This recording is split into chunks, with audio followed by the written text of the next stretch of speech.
আমি এখন একটু ওইখানে যাবো 10টা আমি সময় দিব যে মোবাইল নিয়ে আমার মানে মোবাইল টোবাইল ভিডিও নিয়ে একদম আমার নাগো ও হলো খানকুলা সৌরাচ্চা অনুপ্রেরণার আরেক নাম থরসব বিল্লাল ভাই। বিল্লাল ভাই কিন্তু এখন আর অনুপ্রেরণা দেওয়ার সময় নাই, এখন তাইনোর ভাবনার সময় ভাবনা নিয়ে ভর্তি কইরা দেন সবাই।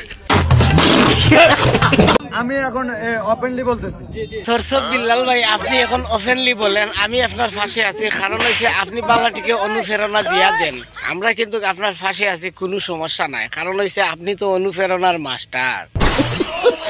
হলো খানকুলা সৌরাচ্চা বিল্লাল ভাই মানুষদেরকে যেভাবে অনুপ্রেরণা দিতেছে, এখন বিল্লাল ভাইয়ের আগারও সময় নাই। কারণ হচ্ছে অনুপ্রেরণা দিতে দিতে এখন আর আগার সময় নাই। আপনারাও কিতা আগাত গিয়া ভিডিও করতানি, অনুপ্রেরণা নিতানি।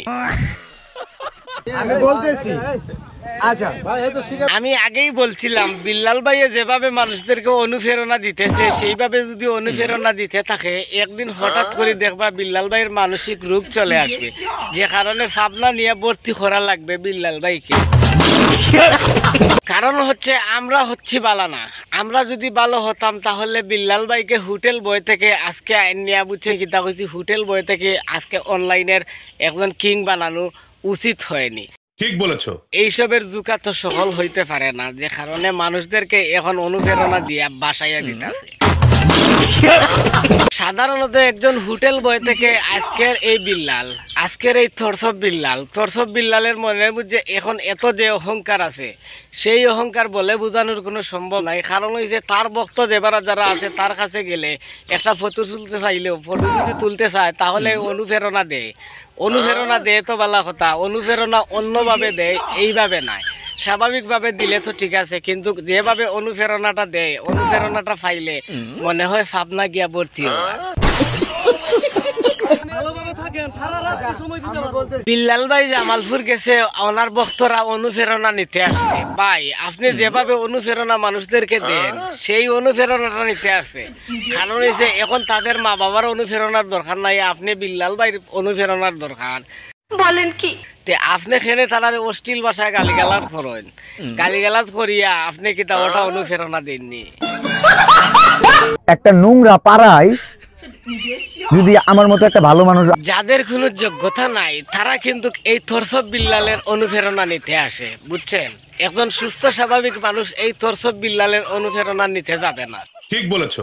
বলবেন যে কেন থরসব বিল্লালের অনুপ্রেরণা নিতে যাবে না? কারণ হচ্ছে বিল্লাল ভাই একজন মানসিক রোগী, তার নামের আগে লাগাইছে থরসব বিল্লাল।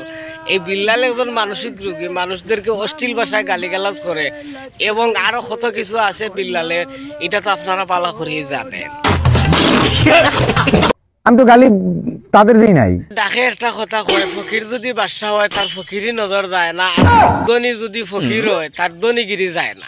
ঠিক আছে, এটা কিন্তু একদম ভুল নাই। আর এই থরসব বিল্লাল একজন হোটেল বয় ছিল, হোটেল বয় থেকে আজকের এই থরসব বিল্লাল। আর থরসব বিল্লাল এখন মাসে লক্ষ লক্ষ টাকা ইনকাম করতেছে, যে কারণে যে একটা অহংকার হয়েছে থরসব বিল্লালের, এই থরসব বিল্লাল আর বেশি দিন মনে হয় না অনলাইনে থাকবে করি। ঠিক বলেছো। আর থরসব বিল্লাল ভাই, আমার কাছ থেকে আপনার লাগি নিউজটা হইল, অহংকার ভালো না, অহংকার পতনের মূল। আপনি কিন্তু সাধারণ একজন হোটেল বয় ছিলেন, হোটেল বয় থেকে আজকের এই থরসব বিল্লাল। এই জায়গাটা তৈরি করতে অনেক সময় লাগছে, কিন্তু যাইতে 1 সেকেন্ড সময় লাগতো না। আপনি এখনো সময় আছেন ভাই, এই অনলাইন থেকে চাই না আমরা ভালো একজন কন্টেন্ট ক্রিয়েটর বিদায় হইতো, অনলাইনও থাকেন কিন্তু ভালোভাবে থাকেন, মানুষের লগে ভালো ব্যবহার করেন।